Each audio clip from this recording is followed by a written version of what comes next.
Good morning. Welcome and welcome back to my YouTube channel.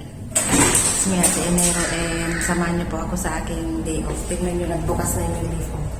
Pinindot ko kasi. And tara, let's go!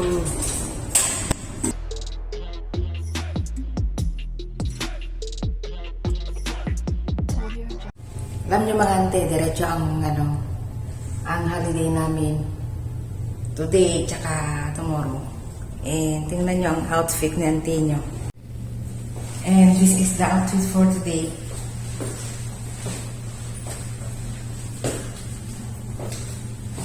Outfit ni auntie nyo. Pero nakapagpak pa rin. Alam niyo kung bakit? Kasi may pipick upin ako today. Wala akong paglalagyan. So, Ay po, hindi ko alam kung dadaan ako sa palengke or didiretso na ako sa Central. Kasi, di ba nga, may pipick upin ako. Gusto ko sanang bumili ng makain. Pero marami namang mabibili pagkain doon sa Central. Pero kasi kung dito sa Sayin ko na ako dadaan, mas marami. Ano kaya? As usual, maglalakad tayo kasi makulimlim. Parang gustong umulan. Diba? Ang auntie nyo. Bibihira din tayo nagsasandal.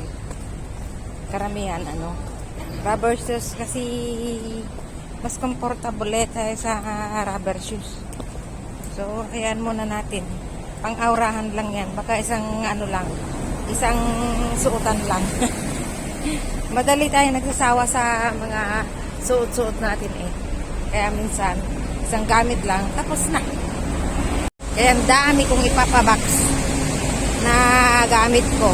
Yung ayoko nang suotin. Kasi, tapos na nga.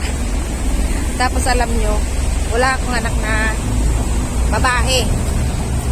Panay lalaki ang junakis ko. Binata na. Sinong magsusot yan? Syempre, yung mga pamangkin ko, diba? Dumaan ako sa sa may McDo. Kakain sana ako ng breakfast. Kaso, ang bagal ng counter, may pipick upin nga ako. Yun ang iniisip ko, kaya hindi na ako kumain. Doon na lang kasi may dala si Kumari Marlene na suman, Shanghai, at turon. So, yun na lang ang breakfast natin. Yan, maghahagdan tayo. Kasi, pababa na yung escalator, 10 o'clock na eh. Maganda sanang, mamasyal. Kaso, yung panahon parang mamaya ay may ulan.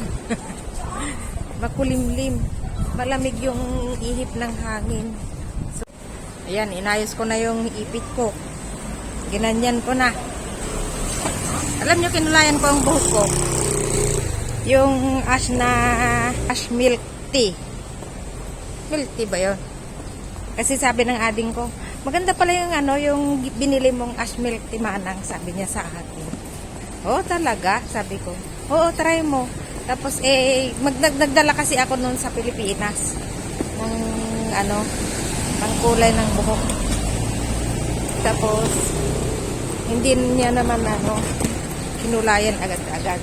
Kasi naitago niya, hindi niya alam kung saan niya naitago. Hinahanap-hanap pa niya. Tapos, sinabi niya sa akin, nahanap ko na yung, pangkulay ng buhok. Sabi niya.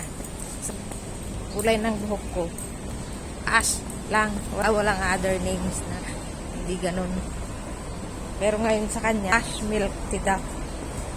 Alam nyo, hindi ako komportable sa paglalakad ko. Hindi ko mawari kung masikip ba o maluwang ba o parang may tusok, ewan ko. Parang may nangangati dun sa likod ko. Hindi ako komportable sa mga ganitong sandal. Mula nung nag 45. Ha? 45. Charot. Hindi ko muna sasabihin sa inyo ang edad ko. Charot. Alam mo, yung magde-day off ka na nakaaurahan ka tapos nakapagpak ka. Pero okay lang. Kasi may nakita akong naka-aura din. Ang gamit niya, market bag. mas matindi to, sabi ko. Marami siyang dala. Ayun. Ayun, nandun siya, oh. Nandun siya, oh. Ayun, naglalakad na yun. Naka-ano siya. Nakapang-market siya. Eh, ang suot niya ay ano, parang magsusumba. Or magra-running, parang ganon. Tsaka, dito naman sa Hong Kong, wala naman pakialam ng mga tao dito. Kahit anong susuotin mo. Meron pa nga, naglalakad yan, nakatupis lang. Gusto ko ng prutas. Kano kaya to? At yan nga po, nabudol ko ulit tayo. Nakakita ako ng ukay-ukay. Tig $5 lang. Bumili ako ng isang blouse at saka skirt. Tapos, dumaan ako dun sa Central Market. At bumili ng fruits. Lagi naman yun ang dala natin, di ba? So, para naman ano, may makakain tayo doon mamayang tanghali. Hindi na ako kumain ng ano, ng McDo kasi may pina-reserve pala tayo kay Kumari Marlene na pagkain. So, yun. Pero bibili tayo ng ano, lunch natin para hindi tayo maki-series sa kanila, nakakahiya. Baka sabihin pa nila na wala tayong baon. Pero kaya naman natin bumili ng pagkain. Dito na lang tayo sa Don Donki. Tayo bibili ng pagkain. Sa Don Donki. Dun sa baba yata yun. Oo, sa baba. Kasi ang mga paninda noon dito sa taas, ilagay na dun sa baba. Tapos ako, kasi iba yung na-entrancean ko. Doon na ako sa exit nag-entrance. Masarap ang mga pagkain dito. Japan pagkain. Inulit tayo ng mas. Kasi yung mga bata, mga anak ko, sabi nila, mas especially yung mga pamangkin kong babae, nagpapabili ng ganito. Mas. Eh, pwede naman. Kasi mura siya, $39. Ano na siya, 40 peraso ang nasa loob niya. At yun nga po mga ante, bumili tayo ng pagkain dyan sa may Japan product, Don Donki. Ang init. Para may baon tayo doon, hindi mag-series, nakakahiya. Diba? Hindi naman ito yung sadya ko doon eh. Ang sadya ko doon, tiningnan ko yung mga mask ng mukha. Kasi nga, di ba, magpapabox ako.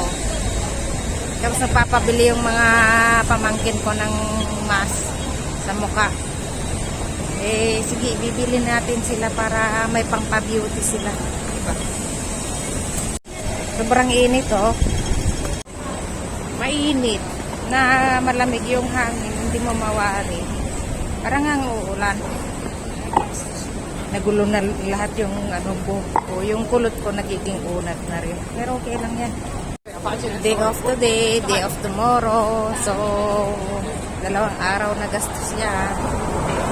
Alam nyo, parang uban naman na yung kulay ng buhok ko. Yung ash milk tea na sinabi ni ading ko. Kaya, wala. Ganyan talaga. Habang naglalakad tayo, nagutom na tayo. At kumakain na tayo ng sushi, binuksan ko. Para pagdating natin doon sa tambayan, busog na tayo. Diba? Alam mo, pag mag-day off ka, talagang ilalaan mo yan sa budget. Kasi, pag nag-day off ka na wala kang budget, ako patay gutom ka. Patay ka sa gutom. Sarap siya. Kinuha ko yung salmon flavor. Kasi bibihira akong nagluluto ng fish sa bahay kasi ayaw ng mga bata. Eh, ang fish sabi ko sa kanila healthy. Pero ayaw nga nila. Anong magagawa ko?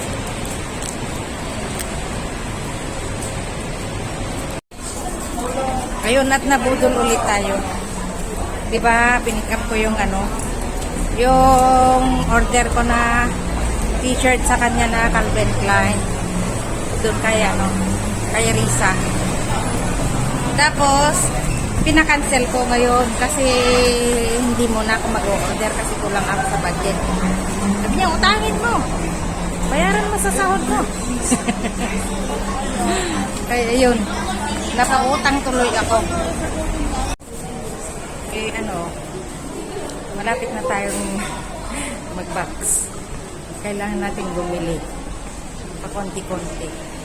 So, yun. Bumili ng pagkain. Tsaka kung ano-ano nilagay ko na dito yung aking kinuhang t-shirt. Inutang. Tapos mamaya darating si Ante Lynn.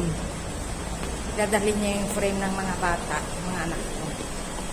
So, mga anak ko, sabi ko, kasi ang dami kong anak. Lahat pamangkin. Kaya, yun. Kasali sila sa binabox ko. Kasi, alam mo yung feeling na napaka-unfair ko. Kung magbabox ako para lang doon sa dalawa kong anak. Parang naawa din naman ako sa mga pamangkin ko. Kahit may mga magulang sila, anak mo pa rin sila, di ba? Ganun talaga ang tiyahin. Hindi mo natitiis ang isa. Wala nga naman nabibigyan mo yung isa. Yung isa hindi. Di ba? Ang dating tambayan ng mga sanger. Mainit. Kukunti lang ang tao dito. Oh, yan. Yan, tignan nyo. Ganyan ang daan. Diba, oh? Itong buong ito. As usual, dito tayo dadaan sa malilim. Malilim na daan. Car park kasi. Papunta doon sa kanila. Tingnan natin sila. Kasi, ewan ko kung ilan sila. Nag-live kasi ako sa GC, ayoko. Kaya hindi ko alam kung ilan sila, pagkano sila. Pero, so, yan. Dito na tayo sa City Hall.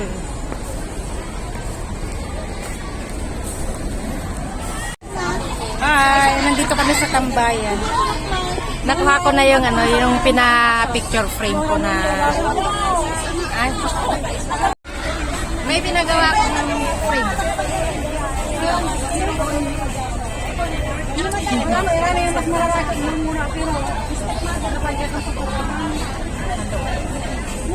Kaya mag-work na ni-isip.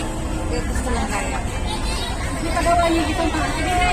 Ito na process. Isa kang mapapasal. Kapag ko naman nung nag-box ka.